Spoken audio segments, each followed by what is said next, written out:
خدمت بینەرێلی عزیز برنامه هەنار سەڵام دێرم. یه هەفتەتر لە وەرز پاییز و هاتیمسە خدمەتتان کە یه بەشتر لەی بەرنامەی لە پیشکەشە ئیوەی عزیز بکەم. ئومیدوارم لەی وەرزە و لەی فەزای ڕەنگاوڕەنگە پاییزیە کە گشت ڕەنگەی خۆیان دێرن نیشاندان بتوێنیم ڕەنگاوڕەنگی بەرنامەیشە پیشکەش وەیوە بکەین بتوێنین منین نوێن لەی بەرنامە و شەکەت نوێن و تا ئاخر دریژەی بەرنامەگە لە خدمەتتان بیمن. هەر هەفتە و ڕنگ و ڕوویەک جیاواز و کەسایەتێک جیاواز و شخصیەتێک و میوانێک جیاواز و خدمەتتان معرفیکەین. وەلی جورە دابوو نەریتە پێشترەکەی لەی بەرنامە ئەڕا دەستپێ کە بەرنامەگە لە دوایە کە ئادرس فەیسبوک و جیمەیل بەرنامەگە لە خوارە شاشەی تەلەڤیزۆنەکان دوێنین و ناوبڕی وەرگەریەکە و تەماشاکەین لە دوایەوە بەشە ناسینە یەکی لە شارەی لە وڵاتە خۆمان کوردستان و پێدان معرفیکەین و پێشکەشە دانیکەین دوایەوە لە گەردە میوانە بەرنامەگە تێمە خدمەتان و دریژەوە بەرنامەگە دەین.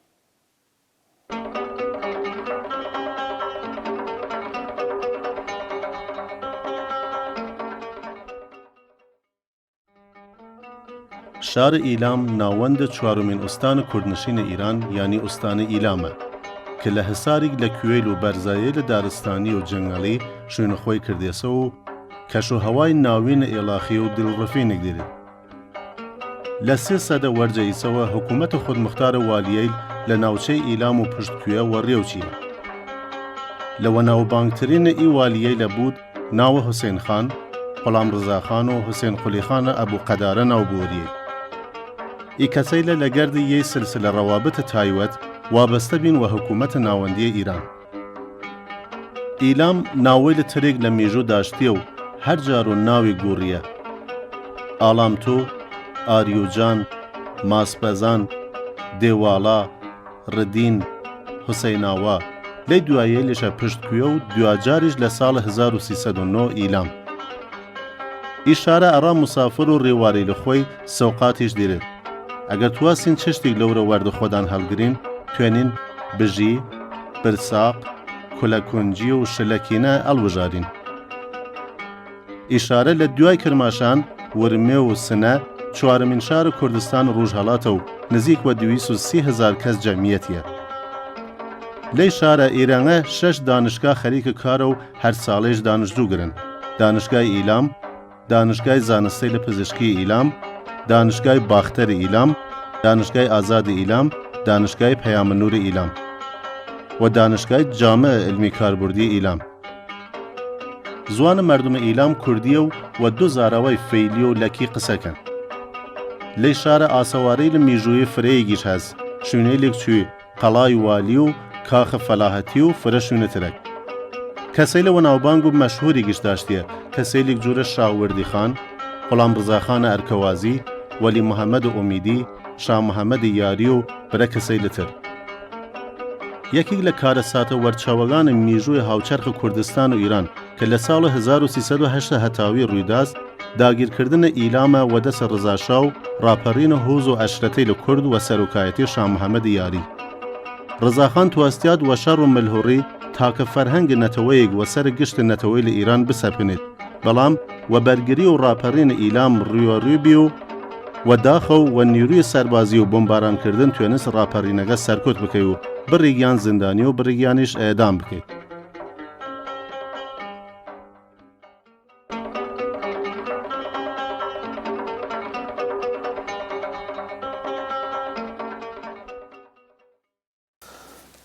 کوردستانە ڕەنگین شارەی لێک جوورای جوور و ناوچەیە لە ڕەنگاوڕەنگ دێرێت وەلەی وەرزە پاییزیشە ئەو ڕەنگیە لە خۆی فرەتە نیشانەوە دێت. ئی بەشیشە لە کوردستان کە وە پێدان ناساننیم لە ماوەی هەرچەند کورتێکیش بێ ئەوەیە کە لە سەرەتایی لە بەرنامەی لە پێشترەک تەقدیمنان کردیم وەتیم فرە لە شوێنی لە کوردستان است کە هێمرای وەو هەدە کە پێویست و لازمە شارەزایی لە سەری نەری مخاتریە وەتیم دریژەوە ئی تەوەرە لە بەرنامەگەیشە بین. لێرێشە ئی بەشە لە بەرنامە جورە هەمیشە هایمە خدمەتە میوانێک عەزیز و لە دریژەی بەرنامەکە خۆدان وەی نەتیجە ڕەسین کە ئی بەرنامە جیاوازی دەری لەگەردە بەرنامەی لەتر. هایمە خدمەتە کاک جەوادە حەیدەری کە کارە ڕۆژنامەوانی کەن یاوە ئەستەلایشن ڕۆژنامەوانەوە چالاکە مەدەنیش کاکجەواد خۆشەتیوە بەرنامەی هەنار سپاست دەکەم منیش خۆشحاڵم سڵاو ڕێزم هەیە بۆ ئێوە بۆ بینەرانی ڕۆژهەڵات تیڤ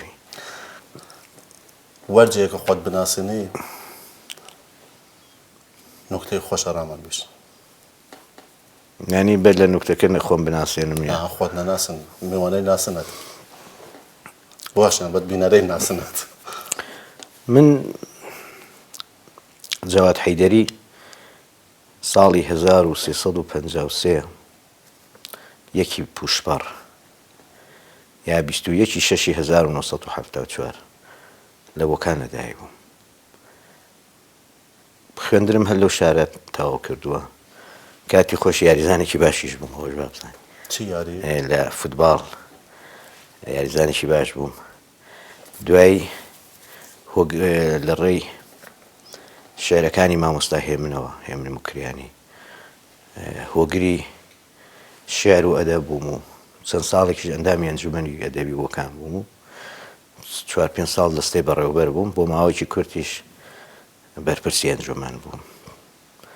پاشانیش ڕێم کەوتە باشوور هەی بۆ ئەلانەوە دەرین تەمەڕۆت کەنجانی وەتم ئەوە نقطەگە بیشی خۆ کە هاتی دە باشوور چێت باشوور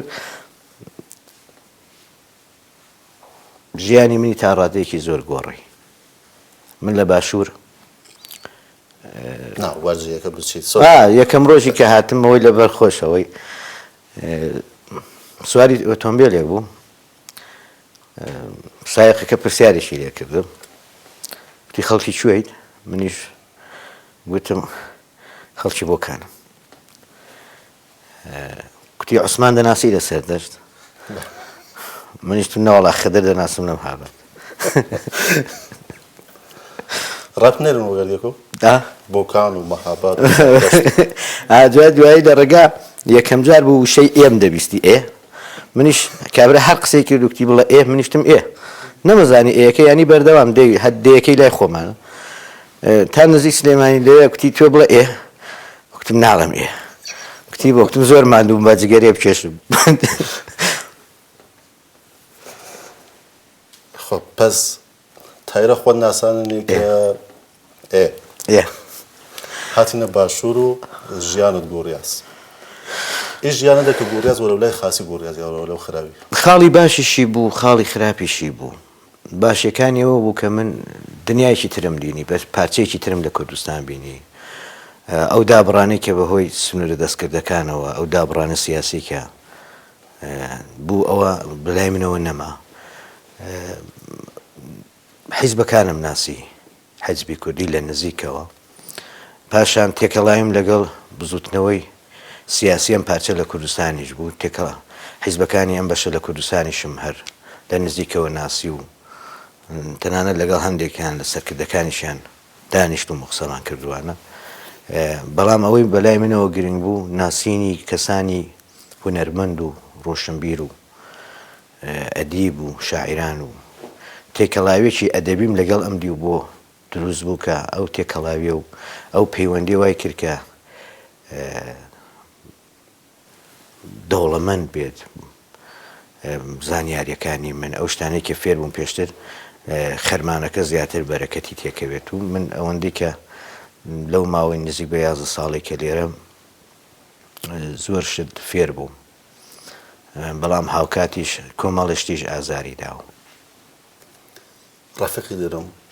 هاوڕێی نزیکمە لەو بەشەی لە خوارێنە کوردستانە فرە حساسەوە و من جەران بۆ خاطر حساسیت فرەتەرەوەشم ئەدامە بێن ئێوە هەندێشت ئازاری داوم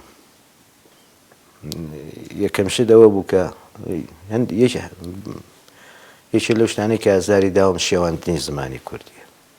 خۆ شێو نەکەین بچین دوایی چیم لەسەرەوانە کە هەر کامیان نمونەیەک بارێت بۆ خاطرەوە فرەتەر قابلە یەبوت کە هەست وە پێ بکەین ئەگەر بشم قابلە لەمس ئێوە پێ حساسی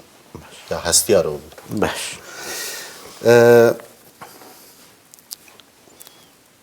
خۆدانش دەست بردین لەسەر ناو کارە نووسین و چاپەمەنی بەڵێ من خۆم دوو دیوان شێعرم هەیە یەکیان چاپ کراوە 2010 بە ناوی تەنیاییش بەشم ناکە کە ئەمان دەتوانم بڵم ئەزمموی شارەکانی ڕۆژهەڵاتمە ئەو کاتێکی لە بۆکان و لە ناوچی مکریان بوو. دیوانی دووهەمیان بە ناوی سەمای سەرچەقۆ کە ئێستا بڵاو نەبووتەوە ئەمان دەتوانم بڵم ئەزمموی باشوورە. ئیشەڵای ژەگە لە داهاتووی نزیک ڕەنگە بکەوێتە بە چاوی خوێنەران و بینەران. دا وەرجێڕانیش دوو کتێبم تەرجمە کردوێتەوە، یەکیان بە نێوی نان و ماچ لەگەڵ برادێک بە هاوبەشی، یەکێکشان ژیان سادەیە وەک سەما کە لە کۆمەڵی وتاری لە کۆمەڵە وتار پێکاتووە کە هەندێک لە وتارەکان گاندیە و ئۆشۆیە و کریشنامۆردیە. ئەمەشیان ساڵی 2013 لە سلێمانی چاپ و بڵاو بۆتەوە لە وەزارەتی ڕۆشنبیری. ئێستێش کۆمەڵە چیرۆکی ترم بەدەستەوەیە، ئەویش ڕەنگە تا 2-3 مانگی تر تەواو بێت. سەرجەم ئەتوانم بڵام 5 کتێب، 2 دیوان شێعر و 3 تەرجومە. خانمانە دڕانین بوو. سپاس. نان و ماچ تەنزە یا جدی؟ نان و ماچ نان و ماچ. تۆ ماچەکەیان ئەمە ناوی ئەم کۆمەڵە چیرۆکەی کە وەرجێڕراوە لە یەکێ لە ناوی چیرۆکانەوە وەرگیراوە کە لەوێ نەخۆشێ بێت لە خەستەخانە بێ برسێتی، بەڵام خۆشەویستەکەی دێ ماچیە داتێ. دوایی کە چاگە بێتەوە داوای ماچەکە ئەو نانیە داتێ. خب کەفتمە یادیە کە لە دەورەی کۆمار و کوردستان هەوزە گەورە سەرچاوی بی یا شوونێک بیاڕایە کە ئەدەبیات لەورە واقعاً کار لەسەریکردن مامۆستا هێمن و مامۆستا هەژاریانە ئەو جوورەکە داستانەی لێشن نەێشن لەورە نیشتیانە دەوریەک و شاعریل کار کردیان لەسەر ئەدەبیات. ئیدابڕانە چمانی نەوێ بۆکان هێمرای هەر کارکەن لەسەر ئەدەبیات کە کەسی جووری وێش ئەلان هەر لەو شارە لە دایک بینە. ئەگەر ڕاست دەوێت مکریان بەعام بڵێن بەگشتی بڵێن بەگشتی مکریان چوارچێوەکەی وەکو جۆغرافیا، بەڵام بە تایبەتی لە بۆکان ئێستێش بۆکان بە شاری چیرۆک ناسراوە. زۆربەی چیرۆک نووسەکان خەڵکی ئەو شارن کە خاوەنی قەڵەمێکی ڕەنگین و بەبڕشتن. بە تایبەت ئەگە تۆ لە پێکەنینی گەدای حەسەنی قزڵجێەوە سێری بکەیت تا ئێستا بۆکان هەمیشە یەکێک بووە لەو شارانەی کە چیرۆکی باشی لێ بەرهەم هاتووە و نووسەری باشیش و تەنانەت گۆرانی بێژی باشیش و چالاکی مەدەنی و سیاسیش. جۆرێکیش لە ململانی پۆزتیڤە لە بین بۆکان و مەهابەت ئیکارەی لە ئەدەبی فەرهەنگی بەو شێوەیە نا ئێستێ نا ڕەنگە پێشتر بوو بێت، بەڵام ئەو شێوە نەبووە کە ململانەکە بگا بە ئاستێک پێشبڕچەیەک بووە. من نەوی نانێم ململانی پێڵم پێشبڕچەیەک، ئەویش ئەوە بەو شێوەیەش زەغ نەبوو، بەڵام پتەوێنێتەوە ئەدەبیاتی مکریان ئەدەبیاتێکی دەوڵەمەندە لە هەموو ژانەرە ئەدەبیەکان، چ لە شێعر چ لە چیرۆک، تەنانەت لە ڕۆمانیش لە موزیکیش ململانی نییە. تەقریبان بڵێن پێشبڕچەیەکە پێشتر بوو، ئێستا زۆر کاڵبۆتەوە. خب ئیموی سەرە دەستپێویە تاوانە ئەدەبیات هەسی یا ئەوەی بکە وەرزە بەرنامەکە ئاماژەوە بکردی وڵڵاهی یا هەردووانی دەتوانین بڵێن واش و واژ نییە، بەڵام مووی سپێکەی من بەشێکێک گەڕێتەوە بۆ ئازارم زۆر بینی و زۆرم زەزر کێشەوە. ئاماژەی بۆ ئازارەی لە بکە کە لە ئەدەبیات دوێنی دێ زۆر کەس پێیان وایە کوردیە یا غێر نا من لە کوردی من جگە لە ئەدەبیاتی کوردی لەسەر خوێندنەوەم هەیە بۆ ئەدەبیاتەکانی تر، بەڵام زیاتر تەرکیز لەسەر زمانی کوردیە کە من هەمومان ئەرچی سەرشانمانە کە زمانی کوردی پارێزین. یعنی من ئەگەر لە زمانی فارسیش نووسیبایەم ڕەنگە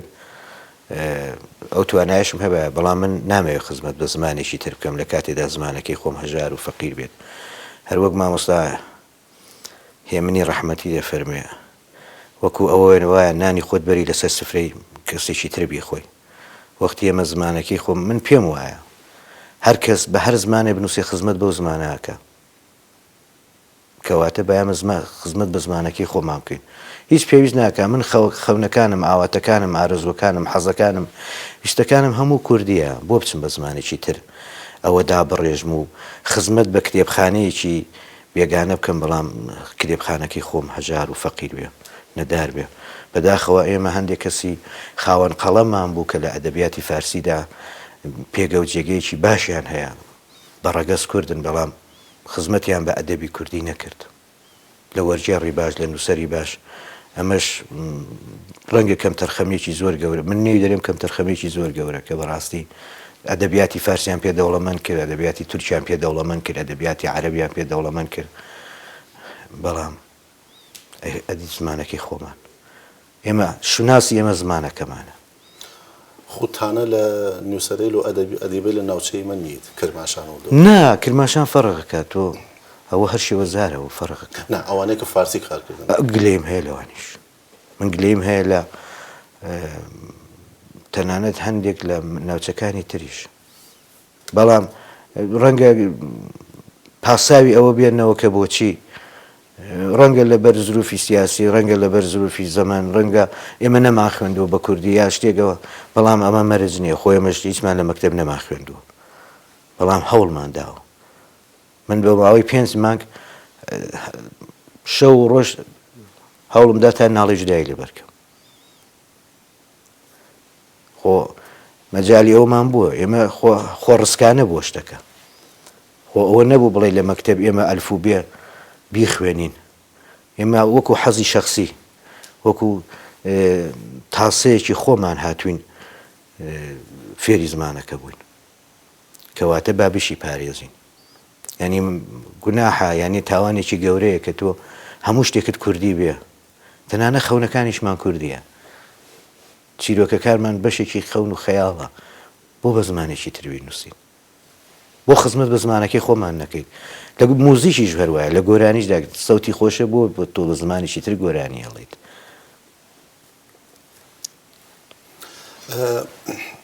فرێک یا بڕی کەسەی هەز لە بەشە خوارینە کوردستان چون مەخوام بەرنامەکە پێشکەشکردنیوە زاراوەی بەشە خوارینە کوردستانەوە خاطری ئاماژەوەرەکەم توام یە جووری گرێ بێمەوە ناوچە پێشترەکەی کەم بی کەسێکی کە زەحمەت بێتیانە خۆیان و کوردی بنووسن یا وە کوردی بیژن تاوەی کە زەمانە خۆی مەسەڵەن ساڵی 60 مامۆستا هەژار شێعرەی لە شامی کرماشانی کووە کرد و چاپی کرد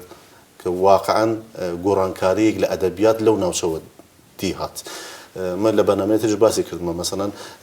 وەیادم نیەتێت یعنی کتاوێک لە وەزوانە کوردی لەو ڕادە چاپ بووین مەسەڵەن نزیک 13 جار چاپە ڕەسمی هەر جار 5000 جلد بیە وەلی دی چاپە وەقەولی کەوشن ژێرزەمینی یا چاپە کوپی و یانە لە ناو بازاڕیش هەمیشە هەست یعنی تشتی نەیمە لەو هەدە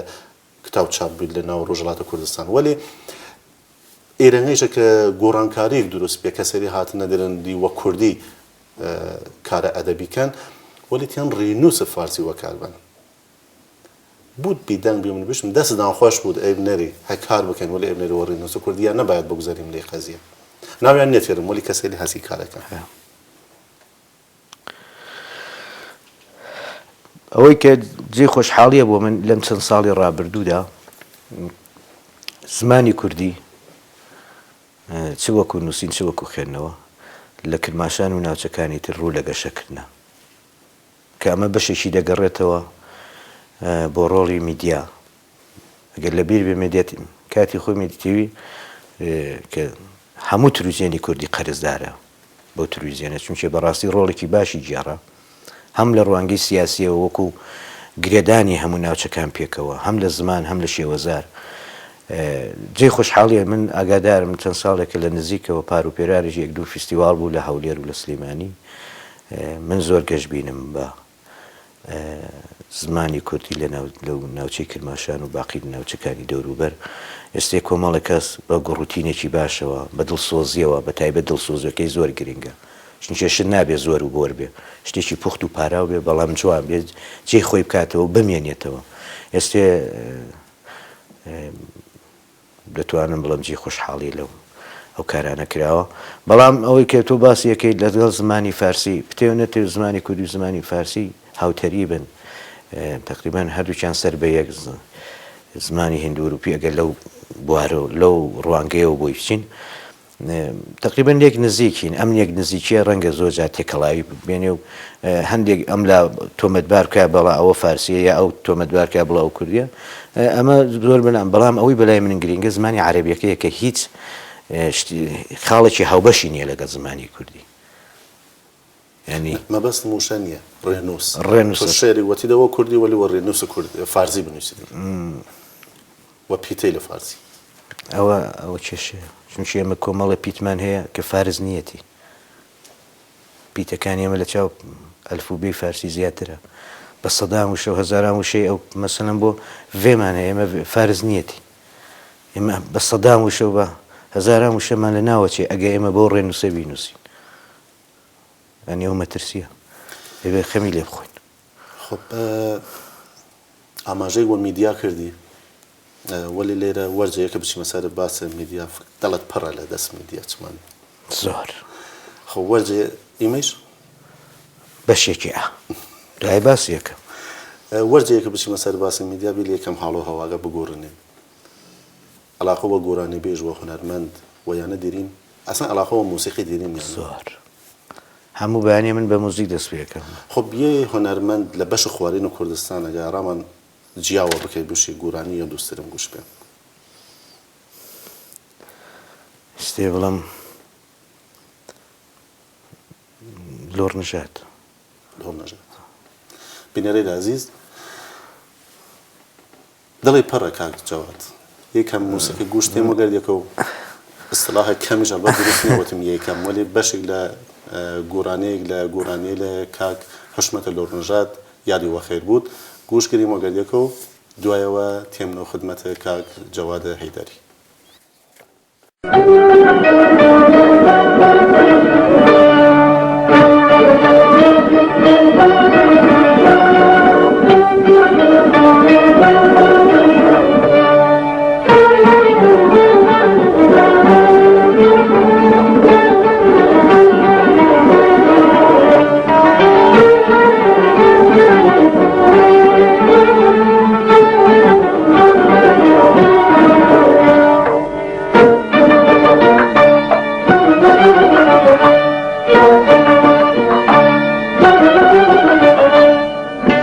قامتم خم بیل جیره بار کرمانت نشو جان شیرین منی تو جان و قربانت نشو طاقتم دیری که نیرم خود گذانیم نازنین ریشه جرگم سزنم داخل هجرانت نشو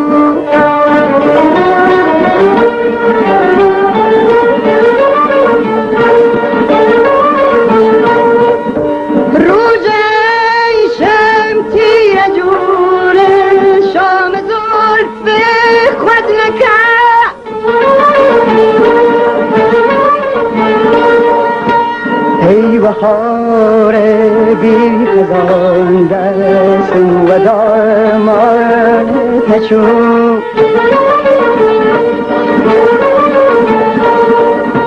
و امیدی خاتمت امشو و خابوس عزیز بی نصیب منکی لبخان احسان نچو نشکی آست قسم غلات دیمای امید جانگم حسرت ماجی درم لشکر سان نشو شور شیدایی لسر چود بیگونه را بخسار تو رینگر مدن رحمتی که جان و قربانت نشو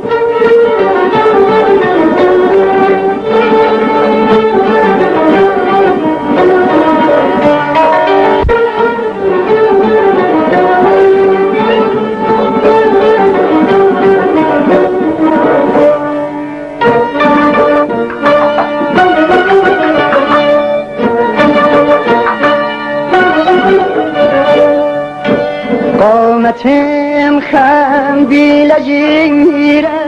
بار فرمایونه نشو گیان شیرین منی تو گیان وقار بایونه نشو طاقتم دیری کنی رم خود کزانیم نازنیم ریشیم جرگیم سوزونم داک هجران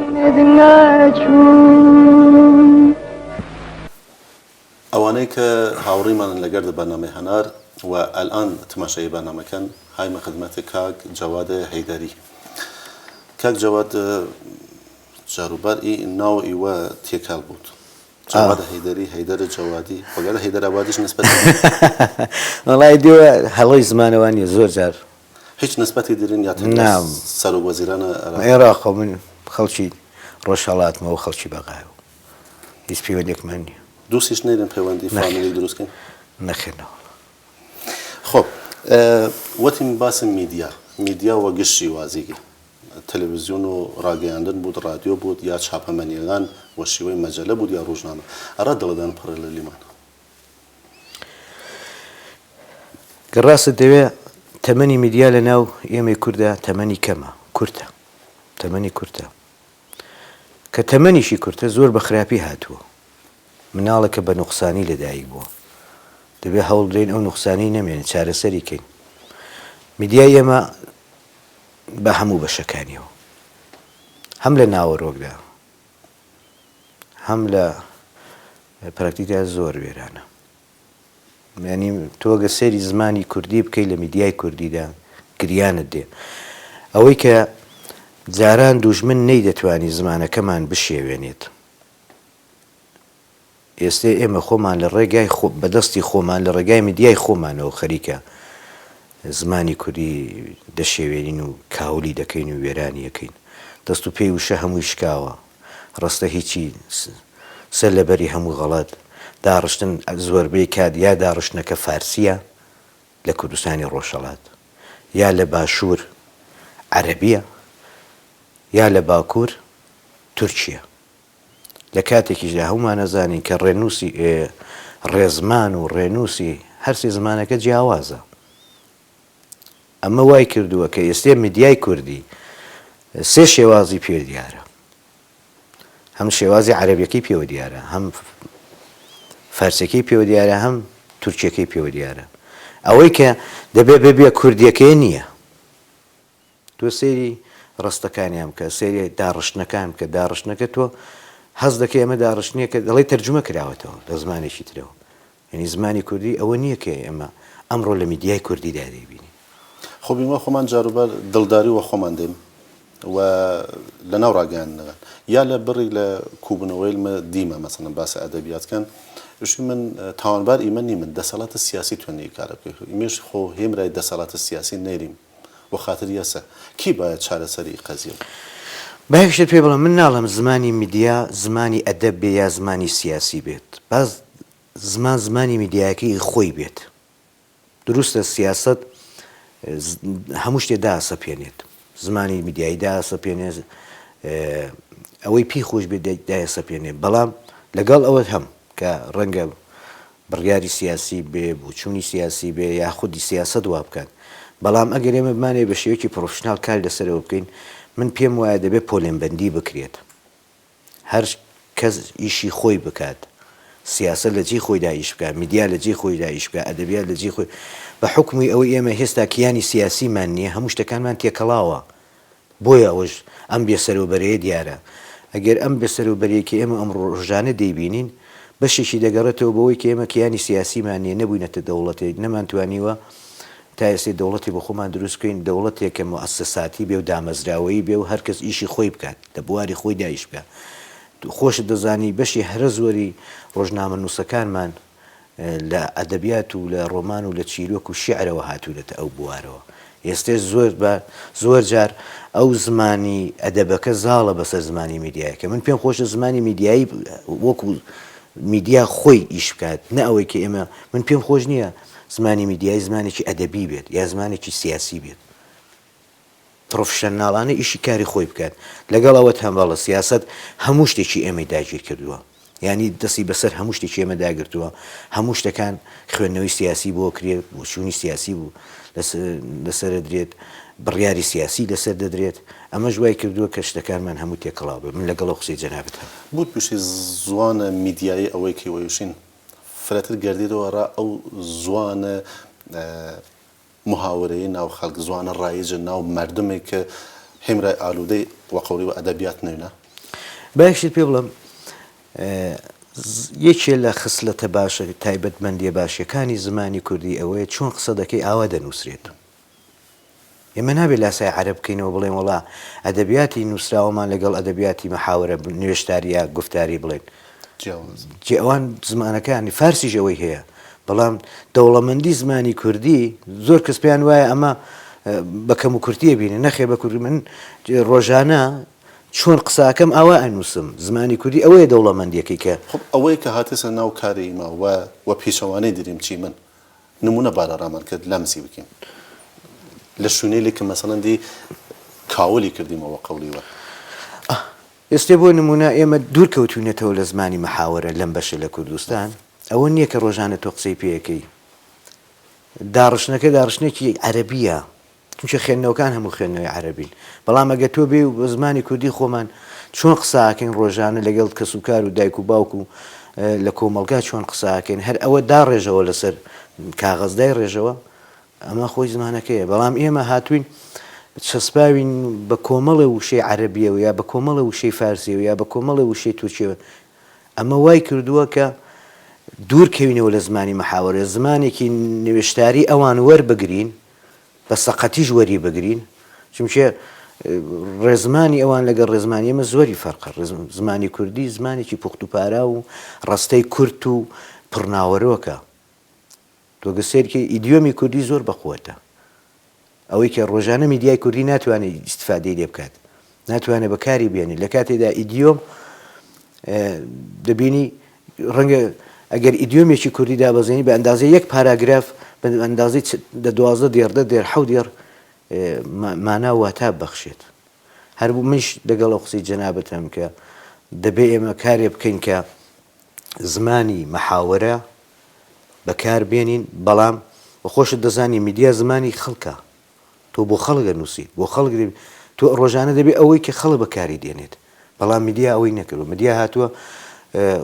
پاڵی پشتی داوە بە کۆمەڵێک وشەکە ئەگەر سێریشی کەی تەواوی میدیای کوردی لە 200-300 وشەی کوردیدا دەخولێتەوە لەوە زیاتر نییە لە کاتێکدا ئێمە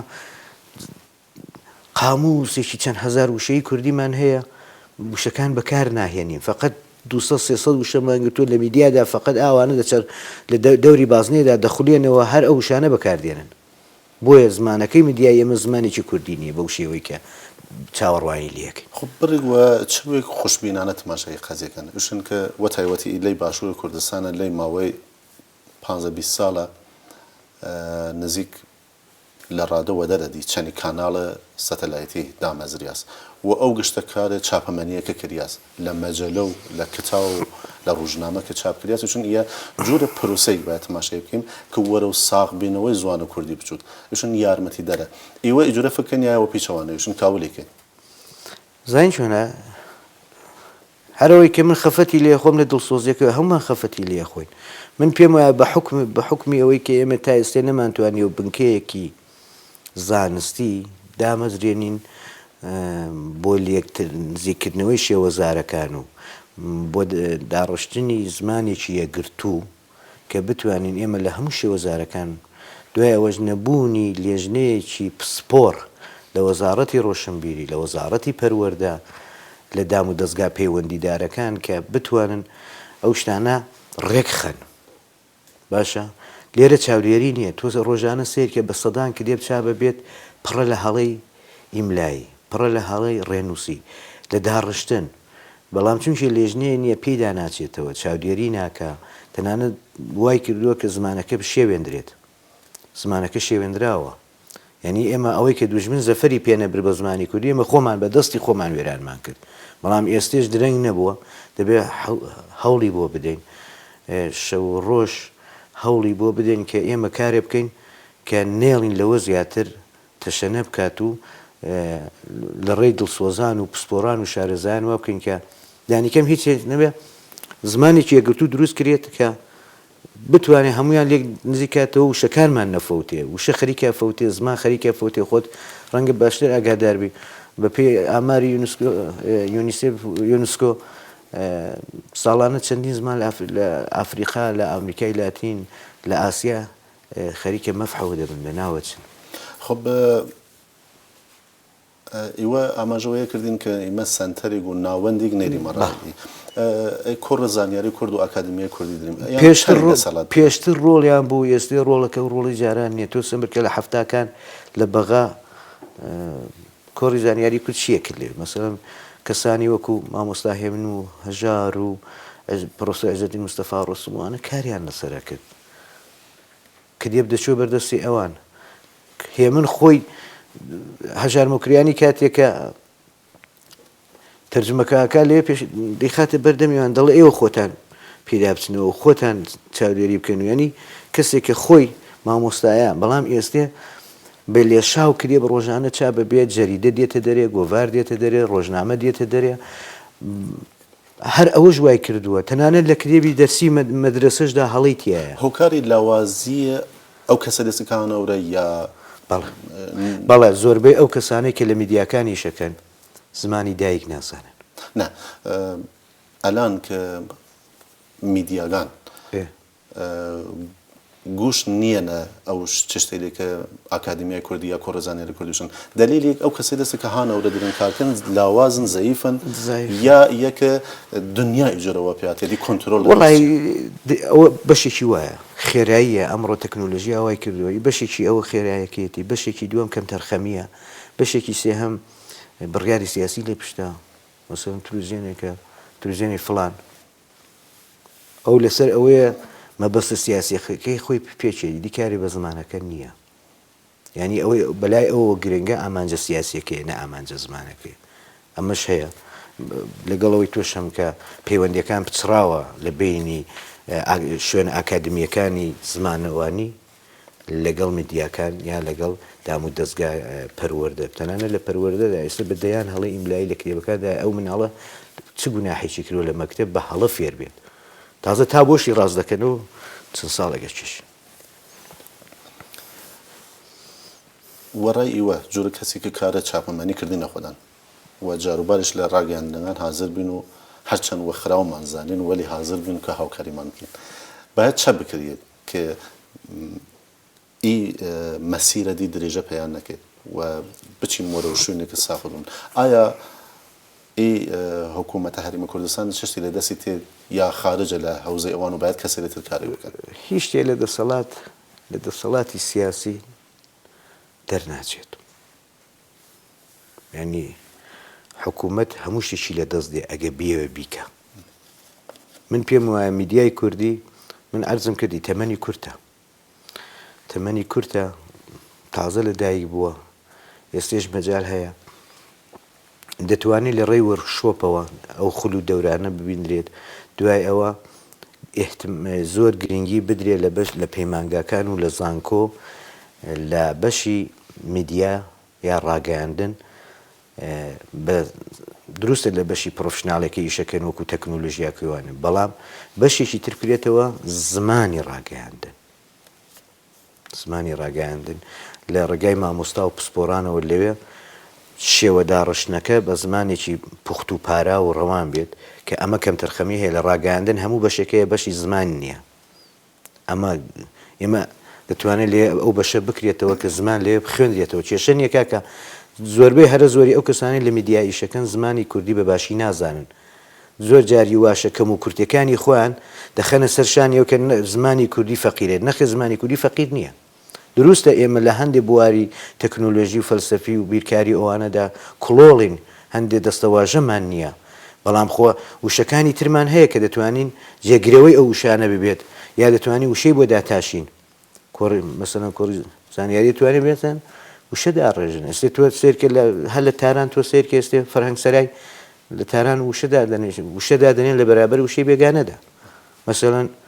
بۆ هەر وشەیەک کەلیمەیەکیاندایە مەسەڵەن بۆ تەرمیناڵ نووسیانە پایانە مەسەڵەن بۆ پارک بوستانیان داناوە ئێوە سەتەلایت تماشای کاناڵی لە ناوخۆی ئێران کێنیانە ئەو شارەی لە کرماشان ئەیلام سەنەندەج وە مەهابەت وڵای بەداخەوە من کرماشان کەمتر من یەکێ لە حەسرەتەکانی ژیانمەوە بۆ کە قەت ڕۆژە لە ڕۆژان ڕێم نەکەوتە کرماشان ئەوە هەر حەسرەتە لەسەر دڵم ئینشەڵا ڕۆژێ هەرەی بینم بەڵام نەدیدە خۆشمەوێت نەدیدە خۆش تواسم بشم لەگەڕ ڕاگەان تێگەم لە بەرنمەکان من ئەو کاتە لە مەهاباد بەرنمەیەکی رادیۆ تلویزیۆنی هەبوو کاتی خۆی بە تایبەت بەرنمەیەکیان بوو ئەو کاتێک کە من لێ بووم ئێستا کەمتر مەجالم نییە بەڕاستی بەڵام لە سنەنان لە سنە وێران بوو